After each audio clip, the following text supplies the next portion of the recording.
kami dari kelompok 3P5 akan mempresentasikan tentang permainan tradisional yang ada di Indonesia. Sebelum itu, perkenalkan nama saya Muhammad Muslim, absen 27. Saya ada Nawara Dr. Abdi, absen 3. Saya absen 23.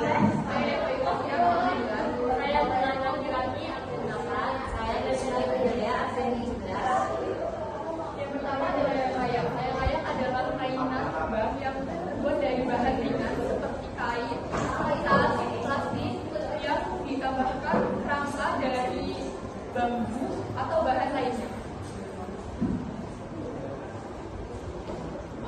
Selanjutnya ada cara bermain. Yang pertama, pegang layang-layang dan biarkan sedikit melayang dengan bantuan angin.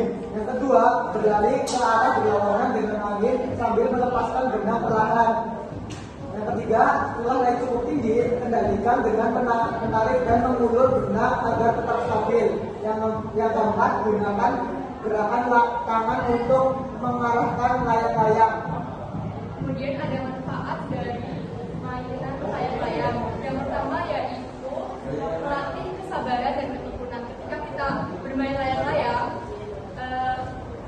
ingin layang-layang itu supaya terbang, itu kan memerlukan suatu proses yang lumayan lama. Jadi kita harus sabar dan tekun untuk supaya layang-layang itu bisa terbang. Kemudian ada meningkatkan koordinasi tangan dan mata. Jadi ketika layangan itu terbang, biasanya angin-angin itu kan bisa datang kapan aja, dan itu perlu koordinasi dari gerakan tangan sendiri, menarik benangnya, dan koordinasi mata agar sesuai dengan gerakan tangan kita. Kemudian ada mengasah keterampilan motorik. Motorik itu kan gerakan dari tubuh. Jadi pada saat penerbangan layang-layang sendiri itu kan butuh kita lari-lari gitu supaya layangan itu bisa terbang.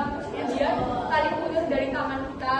Kemudian ada meningkatkan konsentrasi dan strategi. Ketika kita ingin menaikkan layang-layang itu supaya tinggi, kita butuh konsentrasi yang penuh supaya kita juga bisa menaikkan layang-layang itu supaya tinggi. Jadi biasanya konsentrasinya itu kita lihat suasana dari angin sendiri, apakah anginnya itu pas untuk diterbangkannya layang-layang itu. Angin. Selanjutnya ada gobak sodor. Gobak sodor adalah permainan tradisional Indonesia yang dimainkan oleh dua tim, yaitu tim penyerang dan tim penjaga, yang dimana masing-masing tim terdiri dari 3 sampai 5 orang. Permainan ini dilaksanakan di lapangan berbentuk segi panjang, yang dimana sama kedua sisinya sama besar.